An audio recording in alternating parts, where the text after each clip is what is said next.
a lot of times when you talk about health class, you know, you focus on the eat right, the move your body, but I think there's a lot more to it. And so that's what I really want to focus on this year, is kind of as a whole person, you got to work on your emotional health, your mental health, your social health. So we'll be covering a lot of more of those topics.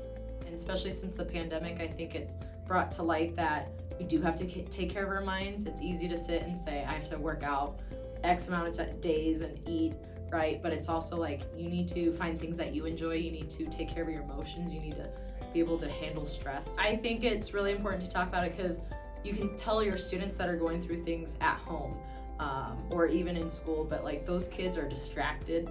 It's hard for them to learn, so I think it's important to stop and acknowledge, like, you're struggling, what can we do to help you?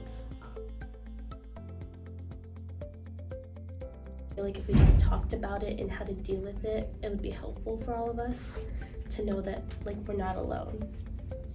What I learned in health class and how to be good and all that, it carries on it carries on throughout my future and everything. We've done some stress relieving things, so we've tried some journaling. We do simple things as like going on walks or just taking like brain breaks, but just little things that if anybody's like, oh, I like this method, that's something that they can move forward with. And even if they don't like this, like I don't like journaling, that's okay, but somebody else in the class might really find value in that journaling piece. We're just working on gratitude and kind of trying to look at the positive side of everything right now. So even if I say, hey Ray, I super appreciate you. You show up every day, you come to class, you're never in a bad mood, you always work hard. Not only does she feel well because I've given her a compliment, but it's also me who would feel happier because I'm expressing gratitude. What are we grateful for? We sit here and complain about the things that we don't like because we don't like change, but like, what are we actually grateful for? Do I tell my mom and dad thank you? Do I tell my friend, like, thanks for being there for me? What do you guys have in your life that maybe you don't stop and think every day that I'm very thankful for this stuff?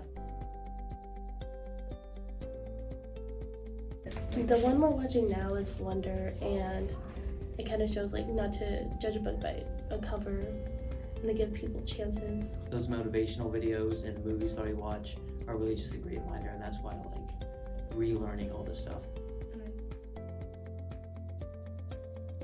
I hope that you guys learn that you're important, and it's important to be kind to others because you never know what they're going through. But then also learning to manage stress, you know, focus on the good, have gratitude, but then also like exercise and eat right. But most of all, just like take care of you as a whole person.